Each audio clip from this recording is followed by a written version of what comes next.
तो चलिए वीडियो को चालू करते हैं। पहले प्रश्न में आपको दिया गया है भारत किस महाद्वीप में स्थित है। तो भारत आपका एशिया महाद्वीप में है। कहाँ पर है भारत आपका एशिया महाद्वीप में स्थित है। आपका पहला वाला हो जाएगा सही।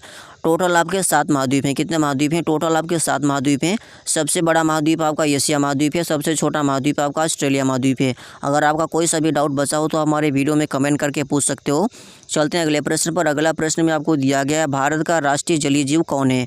तो भारत का राष्ट्रीय जलीय जीव कौन है आपका गंगा डॉल्फिन है। क्या है गंगा डॉल्फिन आपका हो जाएगा तीसरा वाला सही। भारत का राष्ट्रीय जलीय जीव आपका गंगा डॉल्फिन है। इसे 2009 में घोषित किया गया था। कब घोषित किया गया था इसे 2009 में इसे घोषित किया गया था। चलते हैं अगले प्रश्न पर। अगला प्रश्न में आपको दिया गया है बासी रोटी खाने से कौन सी बीमारी ठीक हो जाती है। तो बासी रोटी खाने से आपके डायबिटीज़ ठीक हो जाता है। क्या ठीक हो जाता है आपका डायबिटीज़ ठीक हो जाता है। आपका दूसरा वाला हो जाएगा सही। चलते हैं अगले प्रश्न पर। अगला प्रश्न में आपको दिया गया है तनी हुई रबर में कौन सी ऊर्जा होती है।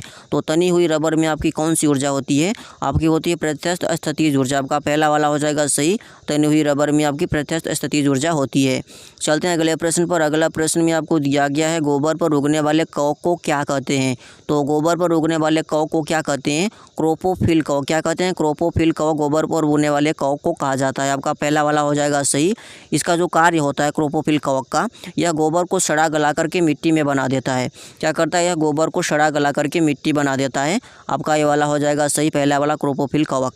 चलते हैं अगले प्रश्न पर। अगला प्रश्न में आपको दिया गया रेडिएटर का कार्य क्या है।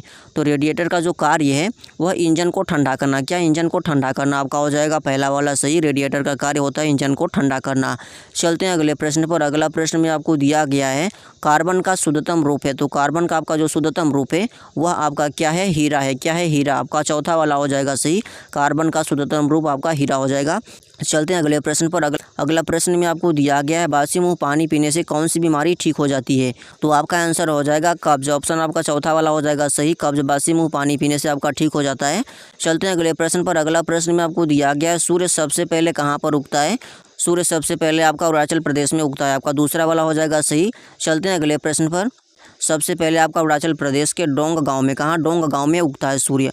चलते हैं अगले प्रश्न पर। अगला प्रश्न में आपको दिया गया है रेगिस्तान का जहाज किसे कहते हैं।